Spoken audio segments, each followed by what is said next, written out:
Moi j'ai dormi quelques heures. Je crois que Valentine a dormi un peu moins. On est en train de finir de préparer le lit. On s'est habillé. On a fait nos sacs hier, c'était vite fait. C'est la même chose que d'habitude, mais on n'avait même pas à faire manger. Donc là on va vérifier qu'on n'a rien oublié. Et après, quitter le van. Aller en ville, on a pour 30 minutes de marche. Et on rejoint un bus. Parce qu'on va prendre un bus pour nous emmener jusqu'au point de départ du trek. Et après on aura encore 2 heures de bus pour essayer de dormir et prendre quelques heures de sommeil. Avant de commencer le trek. On vient d'arriver au point de rendez-vous. C'est anime et Cusco à 4h du matin. Ah ouais, à 4h du mat, y a du monde, hein. Y en a des tours opérateurs. Donc on a fait 30 minutes de marche pour s'échauffer, donc c'est déjà ça. Les autres, on est allé chercher devant leur hôtel. Nous, c'était trop loin apparemment, donc on devait marcher jusqu'ici. Bon, au moins on a 30 minutes d'échauffement, mais bon, comme là on va faire 2 heures de sieste dans le minibus, je suis pas sûr qu'on va vraiment s'échauffer de ouf. Ouais, je pense que ça va nous refroidir les muscles là. Faudrait qu'on marche peut-être directement jusqu'au départ. Ah, on pourrait marcher jusqu'à là-bas, ouais. En tout cas, on attend, les minibus ont l'air floqués avec le nom des compagnies. Donc peut-être qu'on va pouvoir aller voir comme ça. Mais je pense qu'on n'a jamais fait un truc aussi luxe de notre vie. Hein. Ouais. Gigalux, mais avec le van, nous on se passe juste avant le départ, donc on se lève 3 heures plus tard. On se demande si c'est pas... Ça, c'est pas le vrai luxe en fait. Ouais.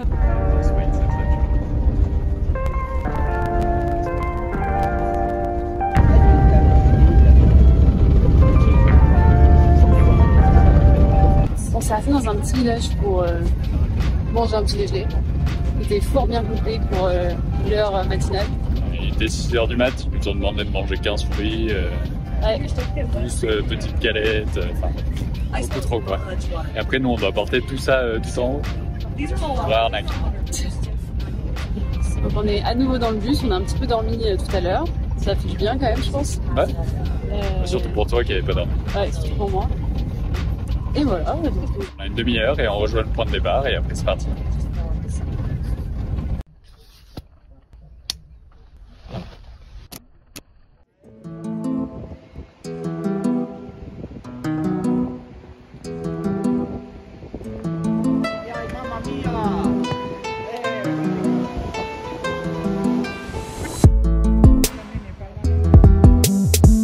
On a fait notre premier stop vers les ruines là qu'on voit juste derrière.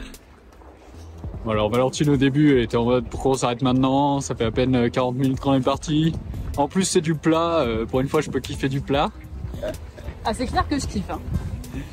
Mais c'était super intéressant au final.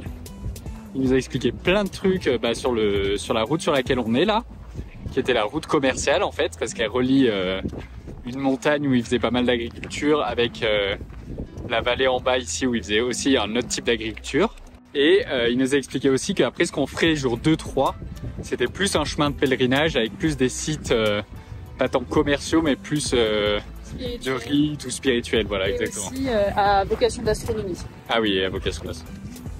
Voilà, mais je crois que Valentine au final était très contente de la pause. Oui, c'était super.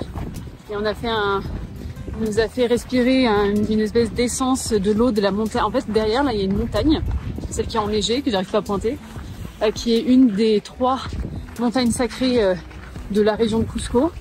Et en fait, c'est une montagne qui est vénérée pour l'eau qu'elle donnait aux habitants. Et donc, du coup, les habitants, ils ont comme rite de récolter de l'eau de cette montagne et de faire infuser dedans des fleurs, des racines médicinales et qui sont utilisées après pour des rites, des fêtes, pour se purifier, se relier à la terre, à la nature, à la Pachamama, etc. Donc c'était cool, ça sent super bon. Nous on en a vu plein à Cusco. Ouais. On savait pas ce que c'était parce que c'est dans des petites fioles, c'est toute la même chose. Enfin genre elles se ressemblent toutes, je veux dire. On pensait que c'était un peu comme de l'eau bénite mais d'ici. Ouais. Finalement c'est... en soi c'est un peu ça. C'est un peu ça. Ouais. Voilà, très stylé. Très intéressant.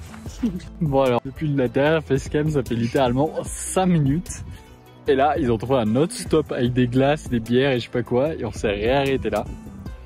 Donc là, Valentine, qui était un peu motivée, qui s'est dit ouais, pourquoi pas faire des pauses de temps en temps, machin. Je crois qu'elle est déjà en train de craquer, ça fait 10 minutes. Il y a trop de pauses. Mais non, mais enfin, je veux dire, on arrive pour un trek, quoi. Et là, genre, en fait, on prend plus de postes parce qu'on marche, et on marche sur du plat. C'est pas pour dire, je suis pas du tout une sportive invétérée, hein, on est d'accord. Juste, respectez-moi.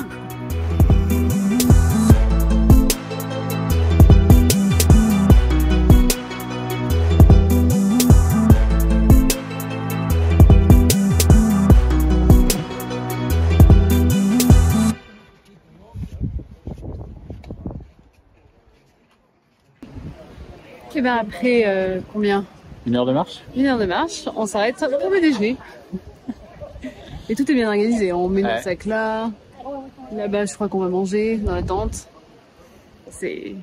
On pose nos fesses et voilà. Et voilà, on n'a rien à faire. C'est fou ça. On s'est dit c'est un peu comme en colonie de vacances. Genre eux ils ont leur petit coin à eux, l'autre colonie de vacances à côté ils ont un autre petit coin. Là, ils applaudissent les gens pour marcher pendant 2 heures sur un terrain tout plat. Ouais, c'est un peu ridicule. C'est un peu difficile pour nous. Ouais, c'est un peu slow. Ouais. Alors, en arrivant, on a eu le droit à un petit apéritif. Et donc, on peut enfin tester la chicha.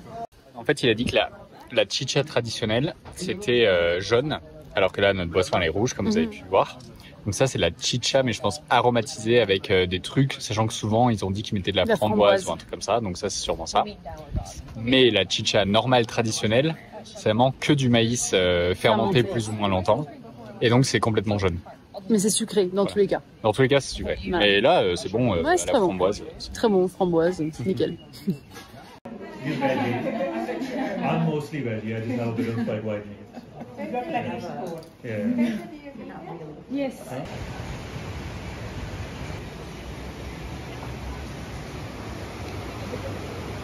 Fatigué? Non. On vient d'arriver au campement. Voici notre tente. On va avoir de la place. Hein. Donc on a des matelas à air, une deuxième couche ici, et ensuite un sac de couchage.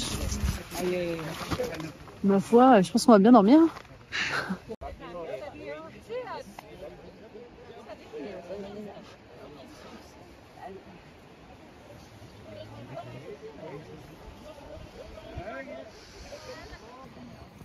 On a fini d'installer, enfin moi j'ai fini d'installer mon sac de couchage. Alors est-ce que tu veux faire un petit retour d'expérience sur cette première journée? Sur cette première journée, le guide était trop bien. Le chemin est magnifique. Ouais. Il y a des ruines Inca, genre on en a vu 3 quoi. Genre c'est pas, on en a vu pas mal quand même. Et des bien conservés. Ouais, des trucs cool. Le repas du midi était trop bon. Ça c'est pour les positifs. Et après pour les négatifs, on va pas du tout assez marcher. Ce qui était chiant, c'est qu'on s'arrêtait toutes les 2 secondes en plus. Ouais. Mais des grosses pauses de 15-20 minutes. Ouais. Vraiment toutes les demi-heures, on faisait une pause de 15-20 minutes. Donc on était juste cassés. Bah, limite nous, c'était plus dur que d'autres treks. C'est ça, c'est que pour nous, ça nous semble plus dur d'être. J'ai l'impression de cadavérique en lumière. Oui, t'es un peu blanche. Bah dis donc. Dans la vie aussi? Non, dans la vie ça va. C'est vrai que je pense que ça nous a plus cassé notre rythme qu'autre chose. Ouais. De genre s'arrêter tout le temps. Donc ça c'est le deuxième point négatif. Le troisième, c'est le côté américain dans tous les trucs. Genre on part, ils nous tapent dans la main, genre on fait un high five dès qu'on fait 20 minutes de marche. Non mais le pire c'est quand on arrive, genre quand on est arrivé pour manger à midi. C'est le pire.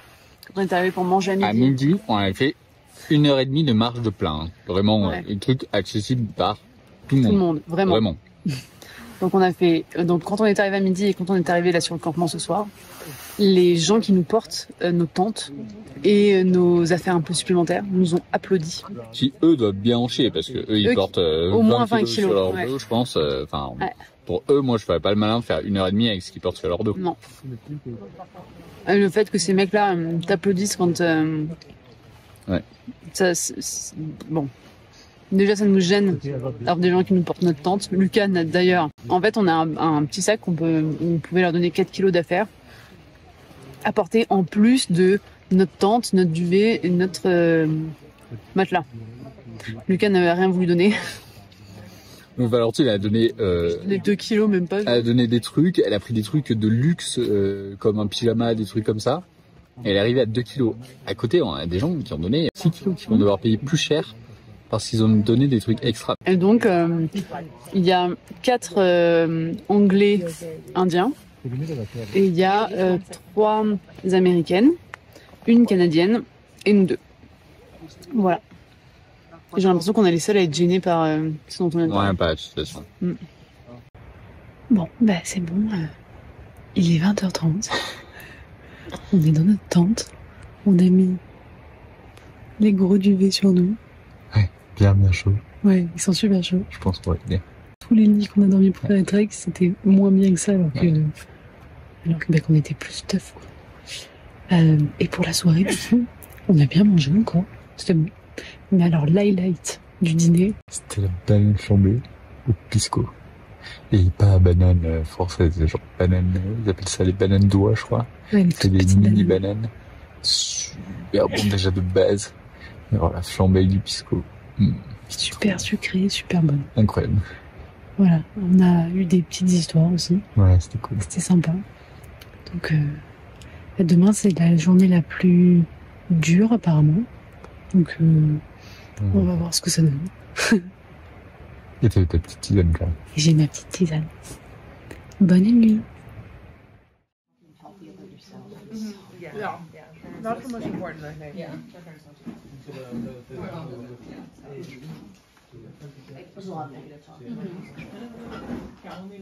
C'est bon ce petit déj. Ça c'est du quinoa. Une sorte de porridge au quinoa.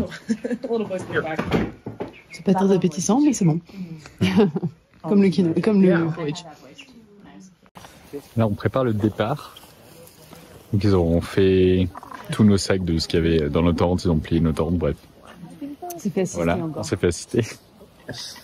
Et donc là on se fait donner les snacks pour le jour. Parce que dans ce qu'on a payé ça inclut des petits snacks, même s'ils nous ont dit d'en prendre. Et là, comme snack aujourd'hui, on a un fruit de la passion. Incroyable. Incroyable. On sait pas comment on va le manger une fois qu'on sera sans couvert ni rien, mais on est content. Mais on est content. On vient de repartir du camp. On s'est levé à 5h et on est parti à 6h30. Et là, normalement aujourd'hui, c'est la journée la plus dure. Pas la plus longue, mais la plus dure. Et l'idée, c'est de faire 4 heures de montée de 1200 mètres. Pour ceux qui ont suivi, c'est ce qu'on avait fait au Colca. Donc ils ont prévu 4 heures. C'est ce qu'on avait fait au Colca, donc on pense que ça va être à peu près ça. Et après 1 heure de descente. Normalement avec les pauses et tout, parce qu'il y aura des pauses sur le trajet je suppose. On devrait arriver vers 14h au campement. Et du coup après on aura toute l'après-midi pour se reposer tranquille. Donc voilà. On va voir, normalement c'est la plus dure montée. On va voir ce que ça donne.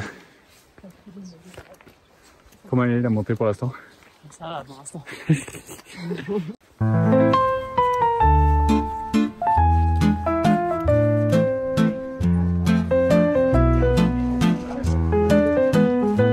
Et après on s'assoit. Ça fait 5 minutes qu'on est parti.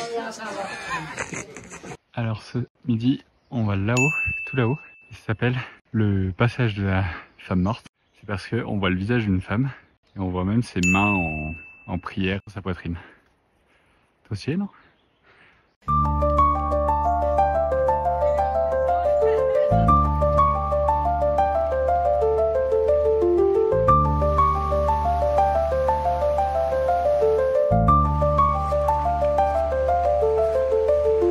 On vient de repartir de notre petite pause goûter. Bien mérité la petite pause goûter. Alors, bah, il était 10h, hein. 10h, c'est pause goûter, hein. C'est pas 10h, il est 8h, il était 8h. Ouais, mais c'est décalé parce qu'on s'est levé plus tôt. On s'est levé à 5h. Et ce qui est incroyable du coup, c'est ce qu'on nous avait dit, c'est que chaque jour, on a une végétation qui est complètement différente, un écosystème complètement différent. Et là, du coup, on vient de rentrer un peu dans, je dirais pas la jungle, mais... Ouais, un peu. Il Ce fait qu'ils beaucoup... appellent la jungle ici. C'est ça. Il fait beaucoup plus humide. Il y a des cascades. Frais. C'est trop bien. Du coup, on voit plus du tout les montagnes. Là, on a l'impression d'être vraiment au cœur de la forêt. Alors, au niveau de la marche, c'est la première fois que tu fais pas la gueule en montant, dis donc.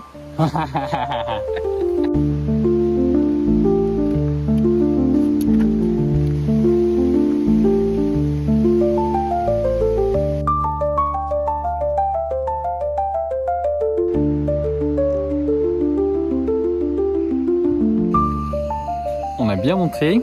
On n'est pas encore tout à fait arrivé en haut, mais là ils ont installé un petit camp. On est à 250 mètres du sommet, donc là on est à 3008 et le sommet il est à 4000. Là on s'est arrêté, il y a deux options, soit on prend un petit thé de coca. Le coca ça aide avec l'altitude, donc voilà, un petit thé avant d'arriver vraiment au plus haut, Soit on mange complètement, sachant qu'il est genre 10 h je crois. Donc, et que ça va nous casser pendant la montée. Donc nous on espère que ce sera juste un coca et à la limite un petit snack, mais pas un gros truc qu'il faudra transporter encore là-haut. Le problème en fait c'est que comme on a plusieurs niveaux dans le groupe, là où on va manger c'est pas tout en haut, on est censé redescendre. Normalement ils avaient prévu 14 h, mais là c'est possible qu'on mange avant parce que justement on a des différences de niveau dans le groupe. C'est ça, pour pas manger à 15 h là-bas. Donc bon, on verra, de toute façon on s'adapte, je pense que c'est plus simple pour nous que pour ceux qui galèrent. Ah, mais non mais je me plains pas. Ce challenging day, parce que aujourd'hui c'est le jour le plus challengeant. Qu'est-ce que tu dis?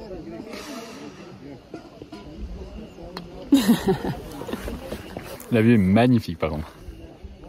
On n'arrêtait pas d'alterner tout à l'heure, Valentine nous a dit qu'on était dans la jungle, qu'on voyait plus les montagnes. Et là on arrive sur un plateau, on revoit les montagnes. On change de biotope en permanence.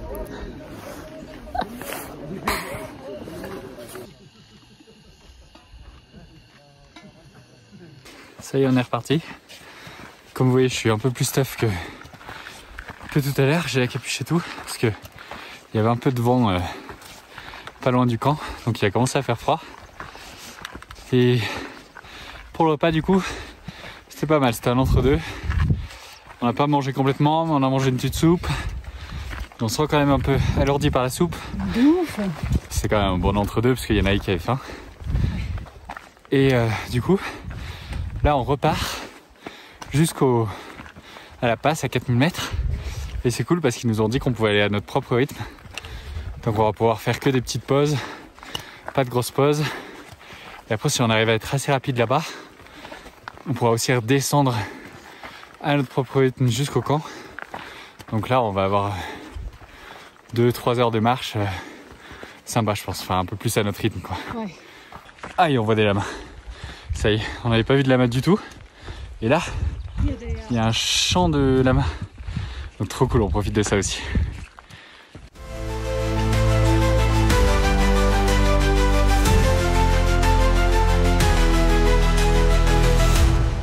Le Dead Woman Path. Et conquis. Alors, est-ce que tu te sens Dead Woman en arrivant? Non. Non, je me sens bien. Un petit peu plus frais en haut parce qu'il y a le vent du coup qui passe là entre les montagnes.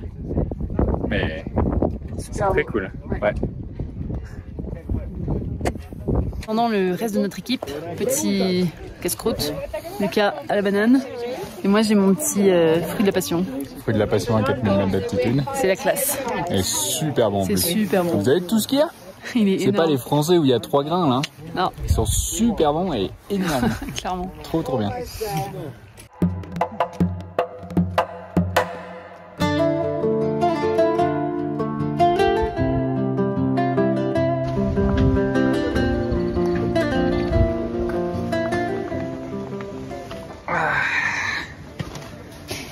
Bien arrivé? Bien arrivé. C'est bon. On est dans notre petite tente. Je sais pas quelle heure il est. J'ai faim. Entre 14h, 15h. Ouais, on a fini la journée là. Alors c'était le jour le plus challenging aujourd'hui. Alors? Je pense que... Alors soit je vais augmenter de niveau, ce qui est possible. Soit j'ai des bons cuisseaux maintenant. Soit c'était pas si challenging que ça. C'est quoi ton programme de l'après-midi? Manger, siesta. Parfait. In nada.